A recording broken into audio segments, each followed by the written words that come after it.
One of the easiest things to do is just say, if who's the victim here? Almost all the victims have been Christians. Am I correct on that? BBC just came out with a large documentary, I think it was 2 weeks ago, quoting Pew International, which is one of the largest research organizations, showing that by far Christians are the most persecuted on earth today. And most of the persecution is coming from Muslims. And you can see, just open your newspaper and you can see this is happening almost on a weekly basis. The problem of pity, the difficulty with that is, this is where you're going to have to sometimes go and confront them face to face. We have found that an awful lot of times, if you do not confront this, one of the things they talk about is the Crusades all the time. How many of you have had that thrown at you?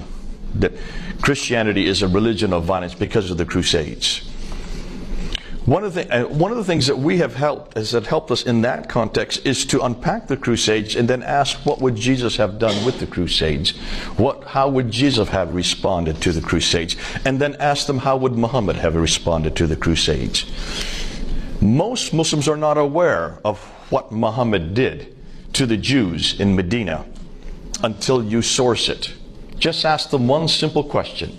What did your prophet do to the Jews, the Banu Qaynuqa family, the Banu Nadir family, the Banu Qurayza family, the three major Jewish tribes, who were all from Medina? Muhammad was not from Medina. He was from Mecca. He was a guest to Medina, was invited by the Ansar to arbitrate between the Jews and the Ansar. And within 5 years of moving there, that was from 622 to 627, within 5 years, he had thrown out the Banu Qaynuqa family, he had thrown out the Banu Nadir family, the last remaining tribe in 627, the largest Jewish tribe.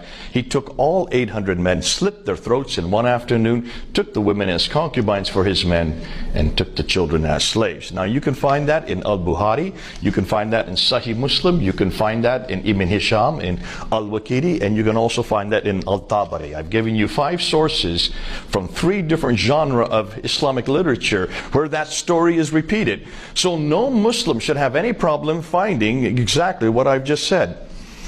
Muslims will know about those stories, but they will not want to admit it to you.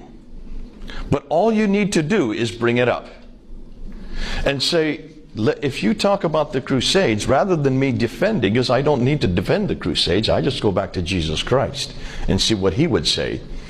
I ask them, now you have to go back to Muhammad as your authority.